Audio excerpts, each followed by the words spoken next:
¿Qué tal? Buenas noches. Bienvenidos a Espiral. ¿Sabe usted que el censo de 2010 registró que aproximadamente 5 millones de viviendas en nuestro país están deshabitadas, o por lo menos nadie salió a abrir la puerta cuando vino el encuestador del INEGI a preguntar quién vivía en ese lugar? Se calcula que una buena cantidad de estos 5 millones de vivienda se encuentran así por una pésima estrategia de construcción de vivienda durante los últimos años. Recordemos que, por ejemplo, en el sexenio de Vicente Fox se construyeron cerca de 6 millones de viviendas. ¿Cuántas de estas hoy están deshabitadas? Porque se construyeron demasiado lejos de las ciudades, porque no hay transporte, porque no tuvieron servicios, porque son muy pequeñas, porque son muy feas. Los famosos bosques de rotoplas. Porque no hubo una política para redensificar el centro de las ciudades, porque no hubo una política para la autoconstrucción, crédito para la remodelación de la vivienda propia, en fin, por no haber hecho una buena planeación del suelo y del territorio. Este diagnóstico hoy lo comparten los especialistas, lo comparten las autoridades, y la pregunta ahora es, si lo anterior no funcionó, ¿hacia dónde? Porque son muchos jóvenes que van a llegar al mercado de trabajo y que pronto estarán pidiendo una vivienda, y este país, sin embargo, todavía no cuenta con un plan de vivienda acorde. En nuestra serie Metrópolis, hoy hablaremos de ciudad y vivienda. Comenzamos.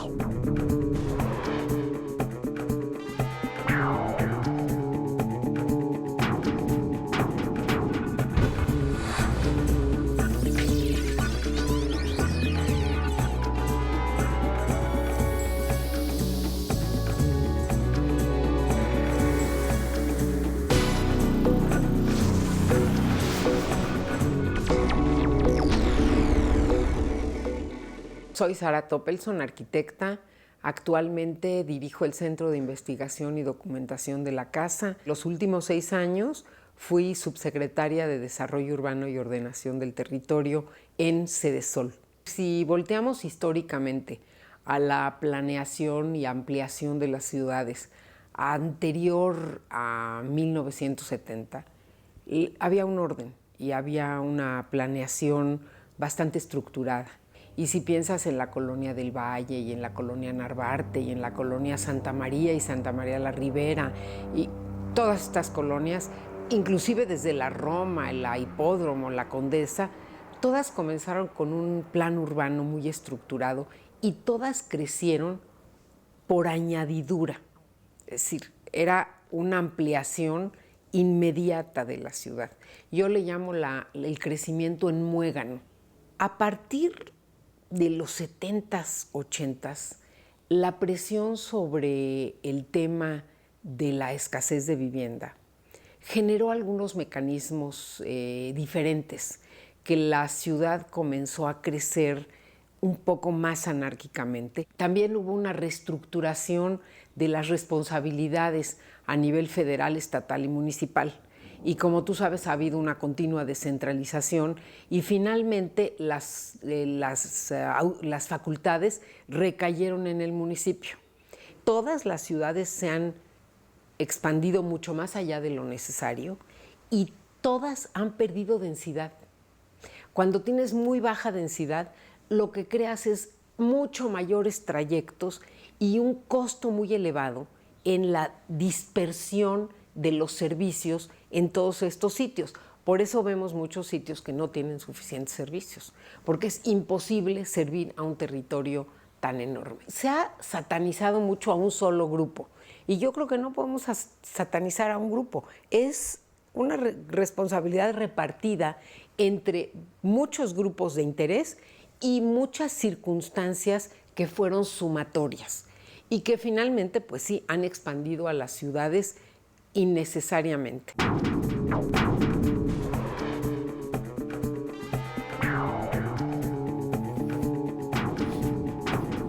Bueno, abrimos la discusión del programa de hoy sobre ciudad y vivienda con 3 especialistas y créanme que los seleccionamos con mucho cuidado para que nos ayuden a explicar quizá uno de los temas más complejos que hay en nuestro país, y es por qué no previmos la necesidad de vivienda y no lo resolvimos bien.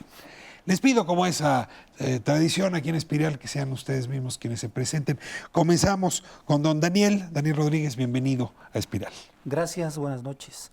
Al contrario, gracias por la invitación. Soy Daniel Rodríguez Velázquez, profesor titular de la Escuela Nacional de Trabajo Social de la Universidad Nacional Autónoma de México e incursioné en vivienda a partir de los sismos de 85 principalmente, cuando en la Ciudad de México uno de los colapsos más 10 importantes. años, entonces. Un poco más. El impacto de los más evidentes y fuertes fue en vivienda justamente, ¿no? Y la movilización social que se generó y el replanteamiento de ciudad que en su momento se planteaba. Es interesante lo que dice, 85 cambió el mapa para entender el asunto de la ciudad y la vivienda, por lo pronto en el Distrito Federal. Sí, tuvo una repercusión importante que ahora estamos como una regresión, pero ya lo platicaremos. Muy bien, pues bienvenido, Noel. Gracias. Agradezco muchísimo. Don Roberto Everett, me da muchísimo gusto que nos acompañe aquí en Espiral. Igualmente, muchas gracias por la invitación. Yo estoy en la Universidad Autónoma Metropolitana, estoy ya inventariado ahí hace muchos años. Soy investigador en el programa de investigación metropolitana y he tenido como dos vidas, una en el sector público y otra en la academia. ¿Cuál es mejor? Más o menos mitad y mitad. Ninguna de las dos. Tal vez la combinación de las distintas visiones da una idea un poco más clara de qué es lo que está pasando, ¿no? Le agradezco muchísimo que esté aquí con nosotros. Es una de las voces pues, con mayor credibilidad. Entendemos que lo escuchan bien, ojalá lo escuchen más. Muchas gracias. Don Antonio Riva, me da mucho gusto tenerle por aquí. Gracias, Ricardo, por la invitación. Pues yo he estado trabajando 30 años en el tema de la vivienda, 20 años en el sector público y 10 años en el sector privado, si pudiera hacer esta división. Los dos me han sido muy gratos, el trabajo más, sin lugar a dudas, en el sector público. ¿El sector privado dónde? ¿En el sector público dónde, José Antonio? Bueno, en el sector público, en el gobierno del Distrito Federal, en renovación habitacional popular antes, en los sismos, en fase 2, y recientemente director general del Instituto de Vivienda en la administración pasada, los últimos 6 años. Y en el tema privado, en desarrolladora metropolitana y en mi empresa. Pues vamos abriendo la conversación, si quieren, poniendo las cosas en la perspectiva trágica que algunos datos nos han arrojado recientemente. 5 millones de viviendas abandonadas, dice el censo. Cabría que estén mal contadas. Yo sé que ha habido críticas al trabajo del INEGI. Ayúdenme a ver si están mal contadas. Pero bueno, cuando son 5 millones, quiere decir que algo hicimos mal. Y nada más lo pongo en manera de fotografía. Cuando uno recorre este país, se encuentra lejos de las ciudades, estos bosques de rotoplas, abandonados o poco habitados, que son el resultado de una política, seguramente una política mal llevada por parte del Estado. ¿Cómo llegamos aquí? ¿Cómo se lo explican ustedes? Bueno, hay 5 millones de viviendas para las cuales no hubo quien respondiera el censo. Eso es lo que mide el censo. Es decir, Nadie abrió la puerta. Nadie abrió la puerta. Efectivamente, muchas de ellas están abandonadas, pero hay distintas razones del abandono. Es decir, hay viviendas terminadas y no ocupadas, hay viviendas efectivamente abandonadas, hay viviendas viejas, deterioradas. De todos modos, la cifra es muy apabullante y muy grave, y apenas se está empezando a identificar cuáles son los problemas del abandono. Yo tendría algunas experiencias muy específicas de información que son verdaderamente monstruosas en relación al abandono. Vale la pena nada más para dimensionar de qué estamos hablando de 5 millones de viviendas deshabitadas o la característica que se le quisiera poner. El inventario nacional son 35 millones de viviendas, 33, 35 millones de viviendas. Entonces estamos hablando del 15% del inventario del país en viviendas que no están ocupadas. Un sexto. Entonces, no es menor y es un esfuerzo que se ha acumulado en los últimos, me parece que de 1994 específicamente a la fecha, pero me parece que hay una intencionalidad del Estado manifiesta a partir de 1984, con me parece un tema detonador, el 115 municipal, la modificación al 115 de la Constitución, que otorga pues autonomía a los municipios para decidir, digamos, su futuro. Eso me parece un tema importante. No les otorga autonomía. La Constitución habla de municipio libre, no les da autonomía a los municipios, les da atribuciones. A ver, yo creo que puede ser muy interesante, en efecto, esta relación entre la autoridad local, ¿no?, y sobre todo la más próxima, que es la municipal, y el desarrollo de la política de vivienda. Pero a ver, nada más para pedirles una precisión. Estas viviendas abandonadas son las que yo me puedo imaginar, no sé, en alguna colonia vieja, de algunas sociedades más antiguas, que nadie ocupó, o es esta otra vivienda que en efecto hizo alguna de las grandes desarrolladoras. La mayoría es esto. Pero muchas son de esas. ¿Muchas son de cuáles de las dos? De las segundas, de las hechas recientemente por empresas constructoras. Sí, mira, hay que tomar el antecedente. En 2005, en el conteo, el balance fue 4.2 millones de viviendas deshabitadas. Creció, al menos conforme a datos de INEGI, 800,000 en 5 años. Va coincidiendo con conjuntos monstruosos que algo comentabas, ¿verdad?, de 50,000, 20,000 viviendas. Casos, por ejemplo, San Buenaventura en Iztapaluca, en el conteo 2005 estaba prácticamente vacía esa unidad habitacional, por la que se prolongó nuevamente una serie de medidas como mover la caseta a Puebla, por ejemplo, ¿no? Ese es un factor importante porque, si hay que señalar, en los últimos 10 años, sobre todo, quizás 15 más o menos, hubo una expansión de inversión impresionante en vivienda con grandes conjuntos. Expansión con recurso público. Recurso público apoyando y también de recurso privado. Privado más bien, ¿no? El recurso, más bien el recurso de los trabajadores. Es decir, Infonavit, sí. La gran mayoría de los créditos para esas viviendas son dadas por el Infonavit, un 70% de esas viviendas. Y eso es dinero de los trabajadores, no es dinero de bancos. Cuando Vicente ni Fox al final de su particulares. gobierno anunciaba que había construido 6 millones de vivienda, se estaba refiriendo a Infonavit fundamentalmente. Infonavit fundamentalmente. O sea, el mecanismo es que los particulares construyen con las normas de Infonavit y en el momento que la vivienda está terminada y se le adjudica un derechohabiente, los promotores recobran su dinero íntegramente y desaparecen. Ese es el esquema financiero. Pero hay que precisar una cosa, bueno, perdón. El 123 constitucional que garantiza la cuestión de los créditos a los trabajadores, habría que revisar la interpretación, tiene un carácter fiscal de alguna manera, porque es una imposición también para garantizar los créditos baratos y suficientes que establece la Constitución. Pero no son presupuestales, pero son públicos en otro sentido. Una de las cosas que más me inquietan en esta lógica.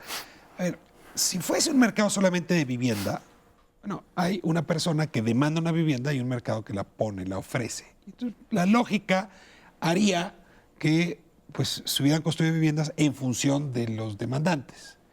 Pero ustedes están dando ahí un argumento que a mí me genera mucho ruido, y es que la lógica de la construcción de vivienda no es la del mercado de vivienda, sino del mercado financiero. Yo quisiera que me ayudaran a explicar esa lógica entre mercado financiero y mercado de vivienda. Yo creo que hay un tema aquí que valdría comentar. Insistiría yo en el tema de la importancia que es haber modificado el 115 constitucional y permitir que los municipios tengan, digamos, la autonomía del Estado para decidir qué autorizan y dónde lo autorizan. Esto me parece que fue fundamental. El uso del suelo lo pone el municipio. Así es. Y esto me parece que es fundamental porque antes el Estado llevaba esta coordinación. ¿Antes la federación o el gobierno estatal? El gobierno federal. El gobierno federal, a través de la SAO, pues, ¿no?, llevaba esta coordinación. Pero ese es un punto que me parece importante. Pero hay otro punto importante que es el tema de acceso al suelo.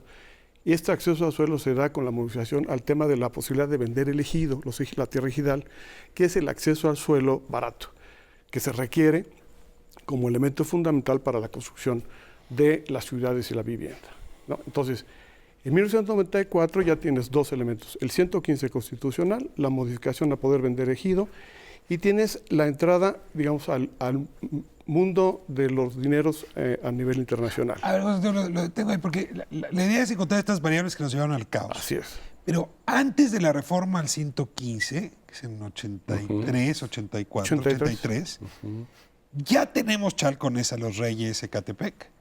ya tenemos en Tijuana, ya tenemos en Juárez un desorden pavoroso.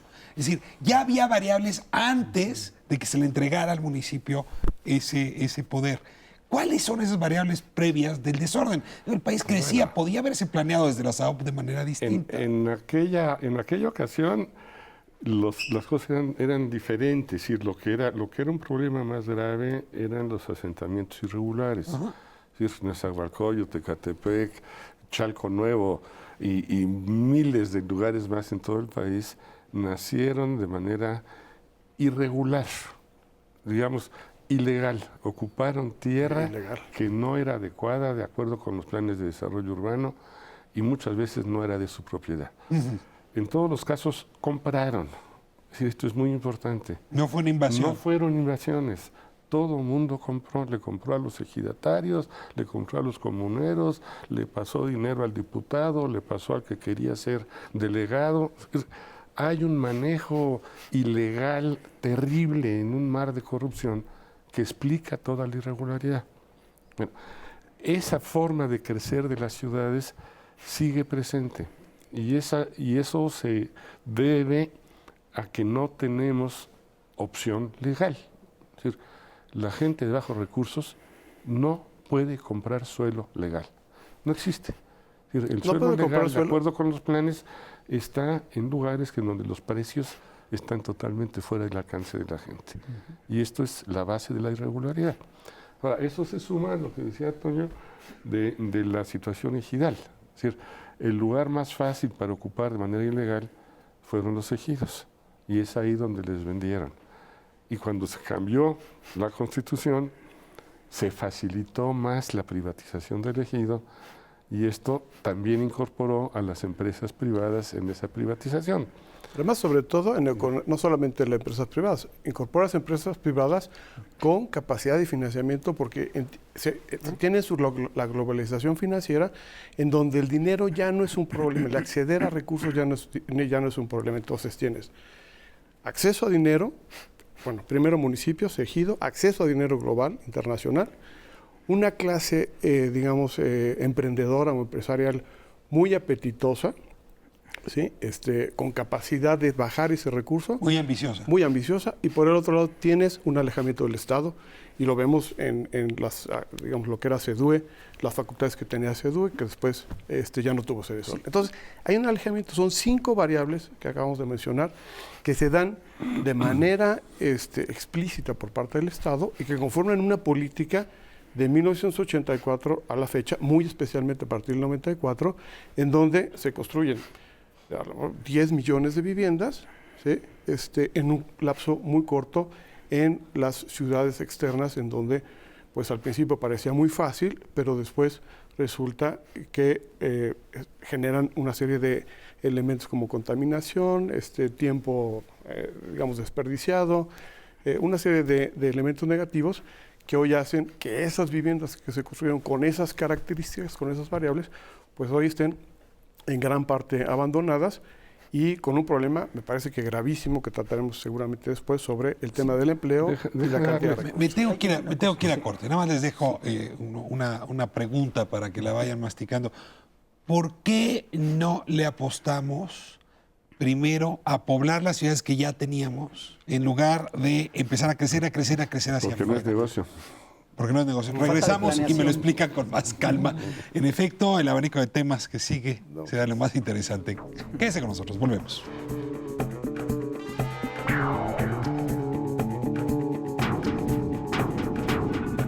Todo tiene una razón de clientela política por atrás.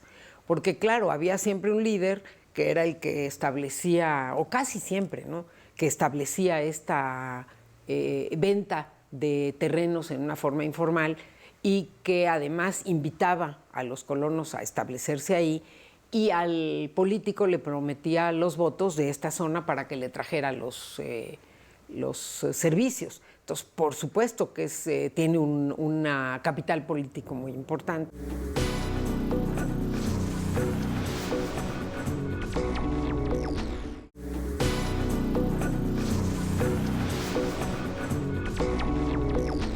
Cecilia Hernández Ábalos, soy abogada y tengo maestría en Planeación y Desarrollo Urbano. Durante muchos años se abandonó el tema de la planeación y el desarrollo urbano en México, desgraciadamente. Hubo otras épocas en las que había una visión más integral de cómo abordar esta problemática y después sí, se optó por una política distinta en la cual se pensó que construir casas era la solución.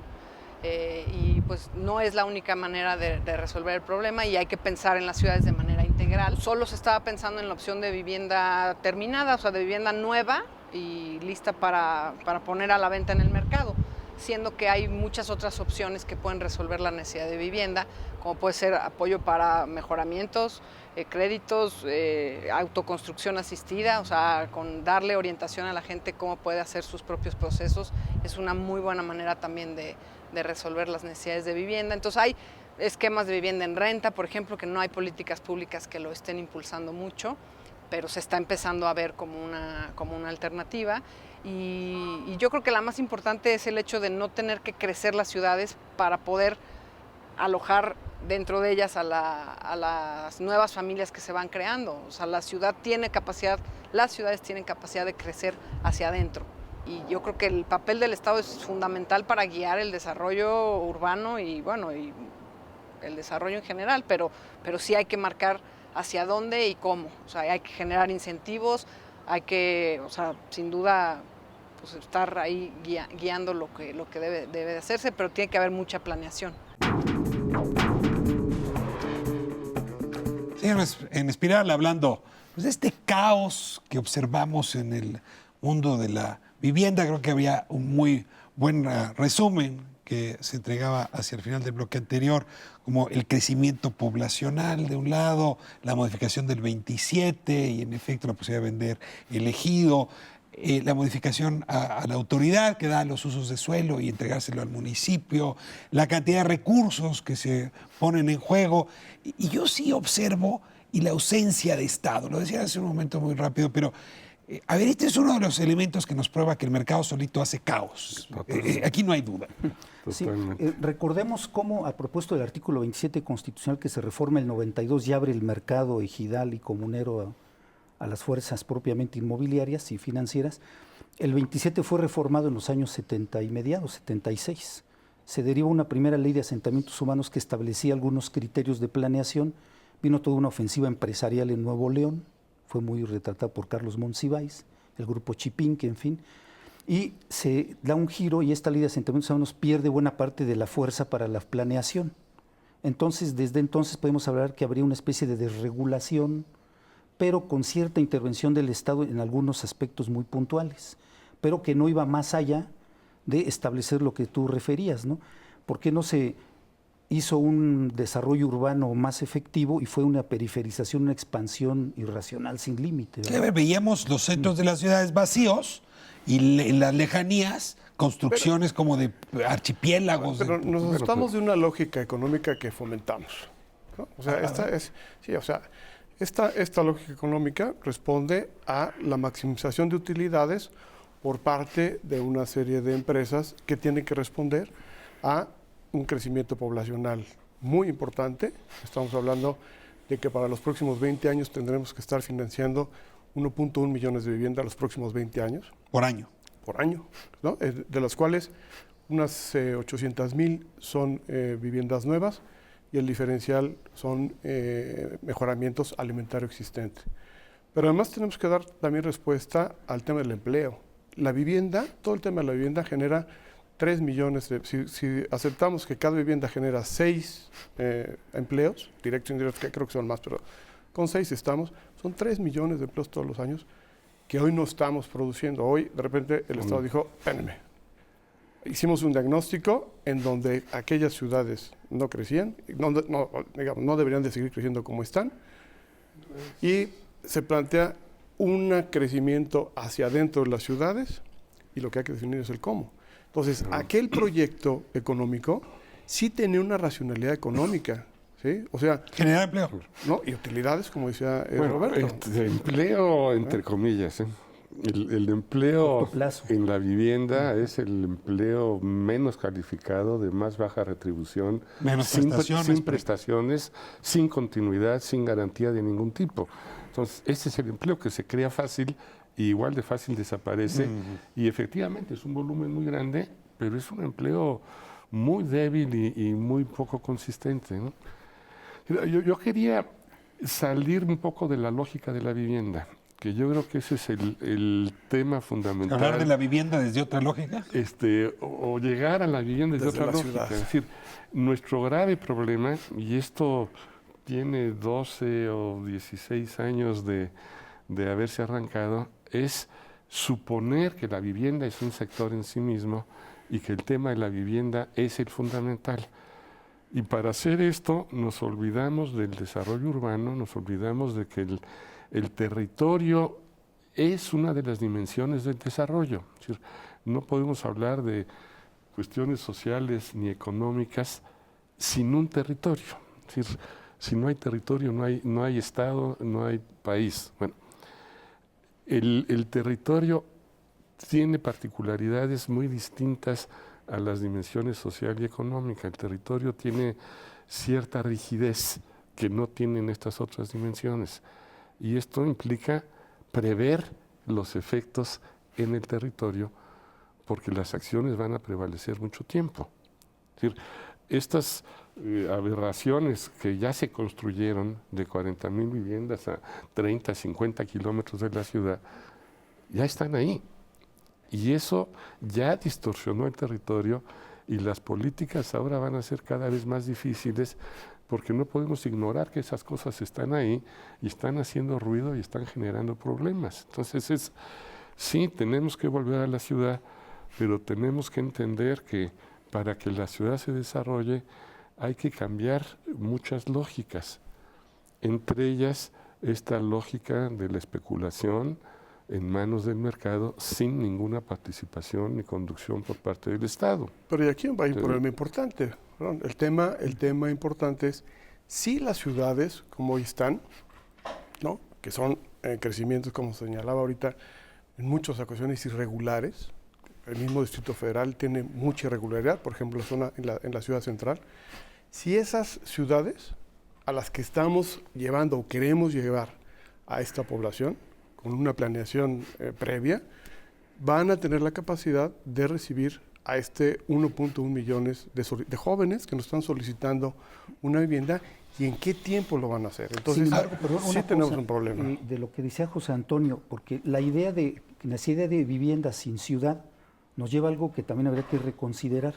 El diagnóstico de que se tiene que financiar más vivienda nueva y dejar de lado la vivienda ya existente ha provocado estas distorsiones. No de lado, también. hay Sí que ha bajar, provocado. es Los menos. diagnósticos, incluso de Sociedad Hipotecario Federal nos han dicho, algunos de CONAVI, incluso Comisión Nacional de Vivienda, que la proporción es mayor de requerimientos de financiamiento de vivienda existente por mejoramiento, en fin, ampliación, que de nueva no quita que no exista.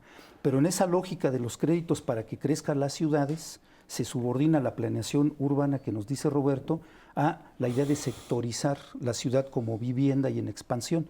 Por un lado. Segundo, algo que me parece que es central también para pensar cómo modificar un poco esto hacia adelante es, si no pensamos en esto de que la ciudad es producida también por los habitantes, por ejemplo, no todos son las grandes corporaciones, tenemos también un problema fuerte. Seguimos pensando que las ciudades solo van a ser sinónimo de grandes capitales que invierten y que en vez de generar una dinámica más racional en la propia vida cotidiana, generan las disparidades existentes. Ahí se tiene que replantear la política pública. Ahora, lo que estoy entendiendo, ya José Antonio lo adelantaba hace un momento, es que el gobierno federal, a partir de la llegada de Enrique Peña Nieto, hace dos cosas. Entiendo, escucha este diagnóstico de las cosas tan mal, y dos, detiene la política de construcción de vivienda y adelanta que lo que van a hacer ahora, aunque no sea negocio, es fortalecer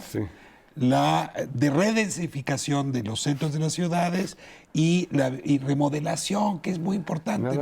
Nada más que... es cierto, se pregunto los que no sabemos del tema, eso es lo que está haciendo el gobierno actual. El discurso es impecable. Es decir, el planteamiento es claro, es decir, todas estas preocupaciones que muchos hemos manifestado en años se retoman y se dice efectivamente, señores, hay que volver a la ciudad, hay que reciclar la ciudad, hay que hacer que la ciudad prevalezca y que ahí se construya la vivienda y que ahí se integre todo. Está muy bien. Ahora, poco después, siguiendo la prensa, hay una evaluación de dónde está la reserva territorial de las empresas. Porque las empresas sí hacen planeación, las empresas tienen tierra para 8 o 10 años. Por la Entonces, lo tenían que hacer por la bursatilización para poder supuesto. vender. Entonces, generan esta, el hecho generan de esta reserva. permítame, Cuando empresas grandes, digo, los veíamos por todas, Geo, Ara, sabían que iban a tener que construir, se pusieron a comprar pusieron, tierra claro, sin parar. Claro, porque Sí. tienen Y hoy tiene una porque- gran reserva. porque tiene recursos del exterior de la bolsa. Claro. Entonces tienen que prometer Pero además, una utilidad. A ver, déjame ordenar. Compraron tierra Sí.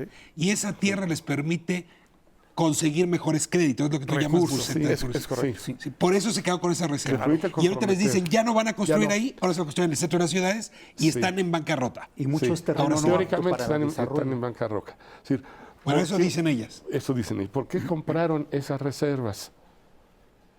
Porque son el mejor negocio, porque están comprando tierra agrícola a 10 o 20 pesos el metro cuadrado, van con el presidente municipal correspondiente, les dan un uso de suelo urbano y sin haber metido 5 centavos el valor de su tierra se va a 150, 200 pesos el metro.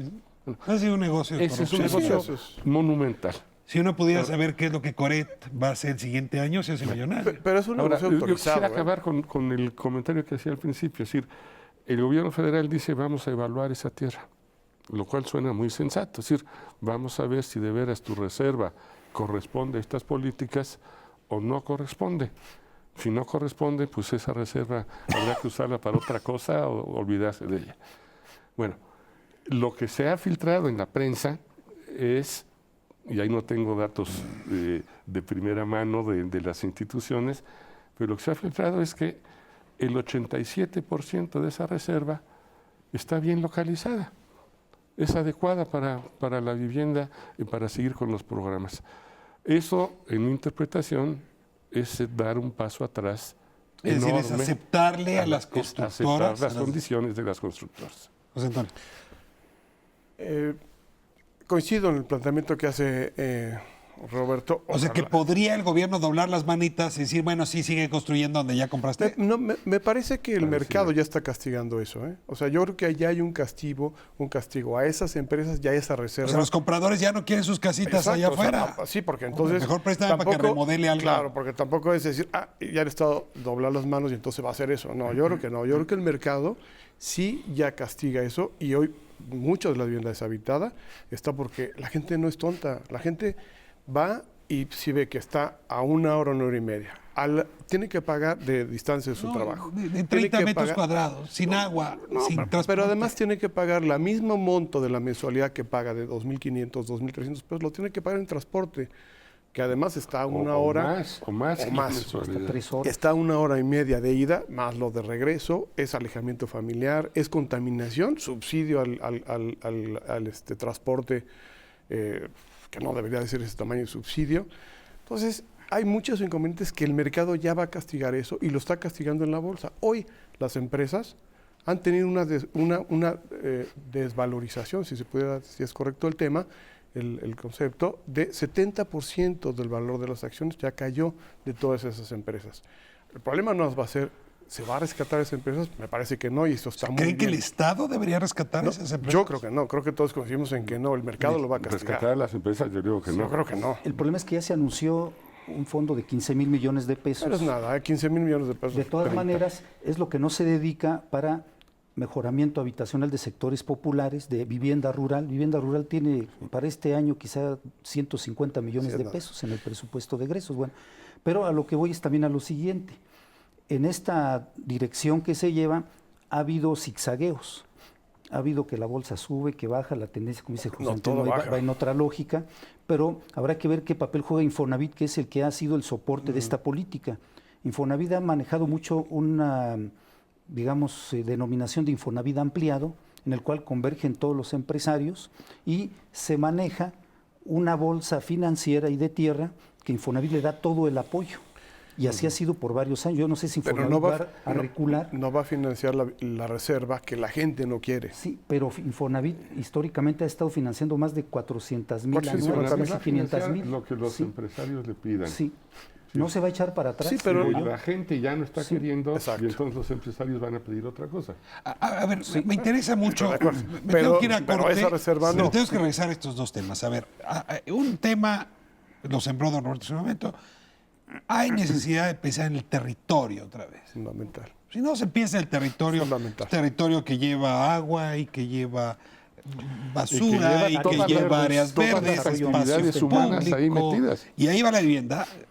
Y entonces se crea la SEDATU, esta nueva secretaría que justamente tendría como mandato reordenar como la antigua SAOP el territorio. Entonces, quiero preguntarles, se los dejo para la vuelta, si esa es la solución, si así se puede organizar el Estado. Y dos, en esa lógica, sí les pregunto, ¿qué hacemos con Infonavit? ¿Qué esperarían ustedes hacer con esa institución que ha sido poderosísima, a veces políticamente, pero sobre todo financieramente? Vamos a corte y volvemos. No se retire.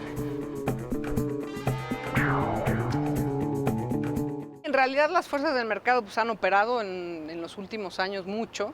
Muchas desarrolladoras, las más grandes, previendo que así era la política y que esa era la forma de operar, pues empezaron a comprar reserva territorial. Entonces hay una gran cantidad de terrenos semirurales o que no tienen vocación urbana, que no están dentro de la mancha, en donde se esperaba que hubiera un crecimiento ahí pues a futuro de las ciudades, pero esta es una cosa que pues ya se dieron cuenta que no puede continuar así.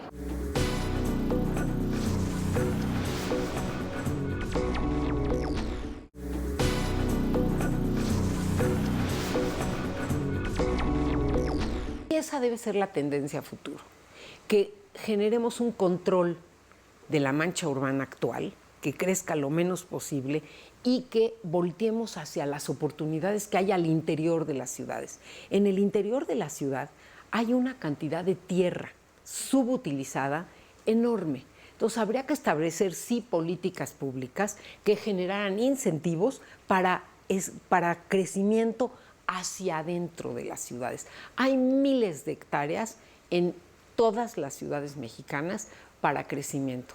Posiblemente la más compleja es el Distrito Federal, pero en cuanto vemos la zona metropolitana, bueno, al interior de la mancha urbana que rodea al Distrito Federal, que es el Estado de México, hay todas las oportunidades deseables para crecimiento de toda índole. No importa si es habitacional, si es industrial, de cualquier tipo. Y lo ideal es que estos crecimientos o estas intervenciones sean a partir de usos mixtos. En algún momento se pensó que la vivienda era solo vivienda, y solo vivienda, y solo vivienda. Y el ser humano no puede vivir así. Nadie de nosotros. Y te lo digo, ni tú ni yo. Al lado de la vivienda debe haber, a distancia caminable, pues los que yo llamo comercios de cercanía, o más bien servicios de cercanía. Tienes que tener muy cerca un lugar donde abastecerte, un pequeño súper o una tienda de conveniencia, una farmacia, una papelería, un médico, un parque, un lugar donde hacer ejercicio o donde trotar. Todas estas generan empleo, pero también fuentes de empleo y oficinas, idealmente también la escuela primaria y las escuelas de kinder y un poco a una distancia un poco mayor la secundaria, pero que los chicos puedan ir en bicicleta. No podemos pensar en la vivienda como únicamente vivienda. La vivienda es un sistema de vivienda. Hay una integralidad necesaria y deseable entre el entorno urbano y la vivienda. Y esto requiere usos mixtos. Esto genera comunidades y seguridad. Necesitamos entornos más integrales. Estamos de vuelta en Espiral hablando de ciudad y vivienda. Y hay que decirlo en ese orden, sobre todo escuchando a los expertos. Hablemos del territorio, hablemos de la ciudad, y ahí es donde entra la discusión de la vivienda, porque colocar la vivienda en el corazón la puede dejar en la periferia. Yo diría que más que la vivienda, debíamos hablar del suelo. Curiosamente, a 100 años de la revolución agraria, el tema suelo vuelve a ser el tema importante en México. Es decir, la vivienda está funcionando. Es decir, el Infonavit como institución dedicada a financiar vivienda es una institución bastante sana y ágil y dinámica y que produce 500,000 viviendas al año. Cara. A nivel mundial es un portento. Contribuyendo al deterioro urbano. El problema es dónde. ¿Dónde están produciendo esa vivienda? Y para producirla en la ciudad tienen que cambiar la dinámica y la costumbre de los empresarios. Por supuesto que es mucho más fácil meter un bulldozer y construir 40,000 viviendas de un jalón y hacer grandes terrazas que meter edificios de 40 viviendas aquí, 50 allá y 200 acá. Es decir, es otra concepción de la vivienda la que hace falta si queremos que sea parte de la ciudad. Ahora, si el tema es suelo, el Estado tiene que reconfigurarse para atender el Así suelo. es. Se crea la Secretaría de Desarrollo Agrario, Territorial y Urbano, ahora conocida como la SEDATU. Una institución que tendría que dar, digamos, respuesta a esto, pero su mamá es la Secretaría de la Reforma Agraria. Así es. Y los funcionarios que siguen trabajando aquí vienen de la Reforma Agraria. Y las poblaciones Piensan con que visión tocan agraria. la puerta del gobierno en esa secretaría vienen del tema agrario. Es decir, que es mucho más la A que la T y la U de la SEDATU. ¿Me ayudan a entender qué es lo que hay detrás de esta secretaría? ¿Cuál puede ser su beneficio o cuál pueden ser los problemas que deriven de ella? A mí me parece que es fundamental el cambio que se ha hecho de tener una institución coordinadora políticamente de todas las instancias, que son muchas, en el tema de la vivienda, ¿no? Me parece que el tema que comenta Roberto de tener también el acceso a suelo es fundamental. Sin el suelo no hay forma de hacer vivienda y mucho menos hacer vivienda barata. Entonces, que es el gran problema de este país. No solamente tenemos que hacer vivienda para jóvenes y mucha, sino que además tiene que ser para las familias de bajos ingresos. El 85% de las familias tienen ingresos menores a 5 o 6 salarios. Entonces, además tiene que ser una vivienda que en las ciudades no va a ser tan fácil, va a ser complicado. Y sin la participación del Estado y sin una secretaría fuerte, eso va a estar muy complicado. Entonces, me parece que el diagnóstico y digamos, poner a la SEDATU al frente de eso y que coordine y que todos vayan sobre la misma línea, Es una me buena parece cosa. fundamental. Sí. Uno de los problemas que habrá que ver cómo se resuelve, y quiero abonar en ello, es Sedesol antes CEDUE, su interlocutor eran los ayuntamientos, los municipios por las facultades del 115 que mencionaba José Antonio. Habrá que ver si esta SEDATU no va a hacer cursos de capacitación a presidentes municipales sin tomar las riendas del asunto. Ese es un problema. Órdenes de gobierno también están, digamos, encimados, porque atribuciones de desarrollo urbano explícitas en la Constitución, los municipios. Lo que establece el 27 constitucional es muy vago, no dice quién, digamos, ¿no? Entonces, ese puede ser un problema importante.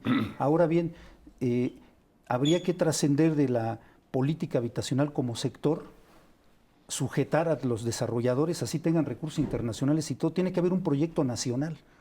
Los países tipo Francia, Holanda, para hablar de dos ejemplos, por ejemplo, tienen una política de rectoría de suelo.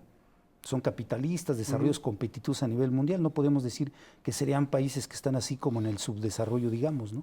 Algo así tendríamos que ir pensando, porque de otro modo es reproducir un discurso, una planeación formal decorativa que quede en los documentos, pero no hay cómo instrumentarla ni llevarla a cabo. ¿Qué le pediría usted a la SEDATU, don Roberto? Si usted estuviera aquí enfrente del secretario Ramírez Marín y le dijera, a ver, esto es lo que le pido después de tantos años de estudiar el asunto desde la UAM y otros lados.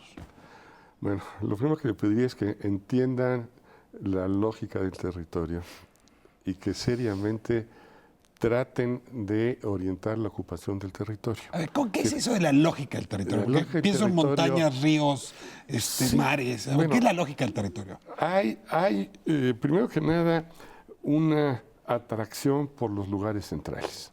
Es decir, todo mundo quiere estar en los lugares centrales, porque ahí está el suelo más caro, porque es donde pasa más gente, donde hay más potencial para el desarrollo. Todo mundo quisiera estar junto al Zócalo. Es decir, los que están en Iztapaluca, Muchos incluso quieren el Palacio Nacional. los que están en Iztapaluca, Hay cola. están en Iztapaluca porque es lo más cerca que pudieron estar del Zócalo, porque el mercado no les permitió estar más cerca. Entonces, el Estado tiene que intervenir en el suelo, tiene que intervenir, y hay muchos instrumentos que no son confiscatorios, pero que son instrumentos fuertes para hacer que lo que los planes dicen se lleve a cabo. En todos los países. Esos planes tienen que responder a esa lógica del territorio. Esos planes tienen a esa lógica del territorio y tienen que tener los instrumentos económicos, financieros, jurídicos, administrativos que permitan que esa lógica se desarrolle realmente. A ver, nos lleva otra vez a la pregunta de hace un momento. Tenemos un Estado débil frente a esa lógica que no es del territorio, la lógica del mercado, la lógica del negocio. Y un Estado que a nivel municipal se ha dejado corromper muchísimo. Y a nivel federal abandonó, y a nivel estatal no han platicado ustedes, pero tampoco está. Absolutamente de acuerdo. ¿Qué tendría que hacerse hoy para que a partir de la SEDATU el Estado recupere rectoría sobre el territorio? Bueno, hay algunas medidas a nivel federal. Por ejemplo, entrar en el tema de suelo. Tienen un instrumento maravilloso que es CORET, que nació torcido. Es decir, CORET nació para regularizar. O sea, el prerequisito para que CORET actúe es que haya irregularidad. Entonces, esperemos pacientemente a que haya irregularidad para que el Estado intervenga y regularice. Digamos, es la peor de las soluciones. Eso genera... Es como si fuera puro médico de urgencias. Cada vez más irregularidad. Pero el instrumento es muy útil. Entonces, con CORET se pueden generar reservas federales, con CORET se pueden canalizar los subsidios que actualmente se están dando para que la población pueda acceder a lo que el mercado de vivienda le ofrece. Bueno, subsidiemos la tierra, que eso es lo que el mercado no está deformando. Pero que además, que además este suelo podría perfectamente ser trabajado con los privados. O sea, ya se ha hecho en el Distrito Federal. No hay ningún problema. El tema de subsidios... ¿A qué te refieres?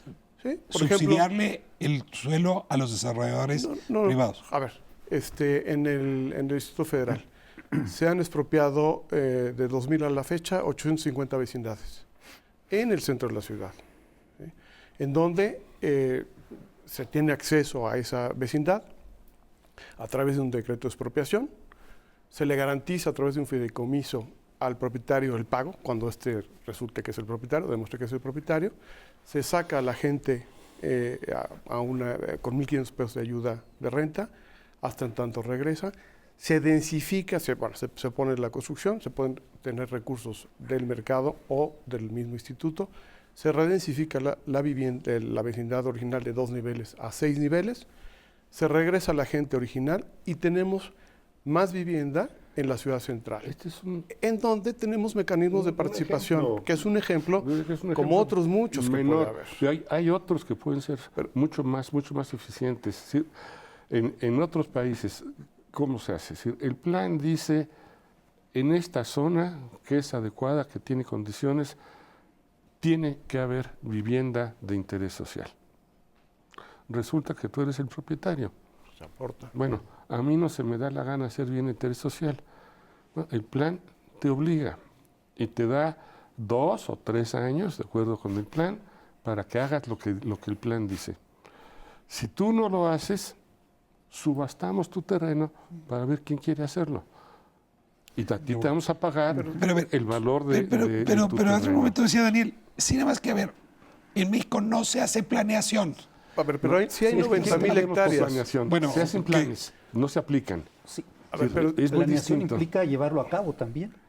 Claro, pues si no nos quedamos en el diseño del papel. SEDATU tiene identificadas 90,000 hectáreas en las ciudades con posibilidad de crecimiento antes de todo este problema de nuevo mecanismo, etcétera. Tiene 90,000 hectáreas identificadas viables para construir el número de viviendas que se necesitan construir los próximos 20 años. Ahora, se puede tener acceso a ese suelo o por expropiación, con una acción del Estado fuerte a lo mejor, pero se le puede, como se señalaba ahorita, invitar al propietario a participar como socio de ese negocio, en donde aporta un fideicomiso a ese inmueble, pero además participa como socio capitalista a la salida y a la venta de las viviendas. Entonces, recupera su valor de suelo, que no lo puede realizar de otra forma de manera a un valor real, pero además participa como capitalista a la salida con las hipotecas. Se nos va el tiempo, necesito hablar del Infonavit. No sé si quieres redondear esta idea, Daniel, y pasamos al Infonavit, porque si no lo vamos a dejar fuera. Hay que tener cuidado cuando seguimos hablando de reservas territoriales para vivienda.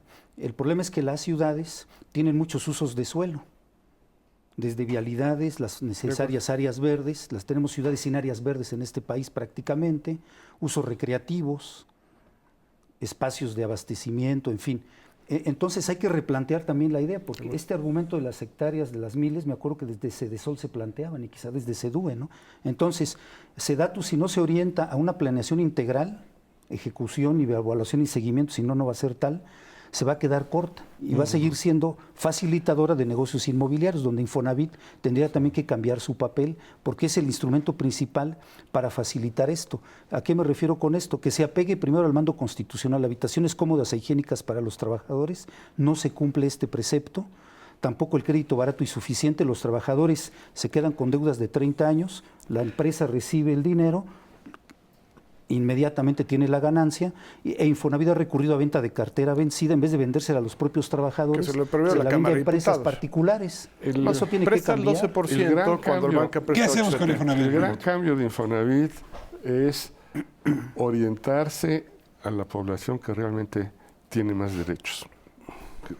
Si fuéramos mínimamente equitativos, del 100% de los recursos que tiene Infonavit, el 60% debiera estar dedicado a la población que tiene un ingreso menor a 3 salarios. Si fuéramos equitativos. Y no operan. Sí. No es para ellos. No, y no es para los jóvenes que ni siquiera cotizan. a una tasa del porcentaje es ridículo. 12%. Ahora, ¿qué pasa? A las empresas no les es rentable construir para ese nivel de ingresos y menos en la ciudad. Entonces están atrapados en esta situación. No han volteado a lo que es la forma en que la gente en nuestro país y en muchos otros países resuelve el problema de la vivienda, y es con la autogestión de la vivienda. La producción Es decir, social. la población organizada, es decir, la gente que pone tabiques directamente o que contrata un albañil o un maestro para que haga las cosas. Es decir, Infonavit no está orientando sus recursos Autoconstrucción a ese o mercado. remodelación. Antonio, una palabra porque se nos acabó el tiempo. Infonavit. Bueno, Infonavit tiene que reorientar, y ya lo está haciendo, sus programas a renovación, o sea, a la mejora, a programas de mejoramiento, como se comentaba. Ya tiene las líneas de crédito, debe de bajar. Chiquitas, dice Roberto.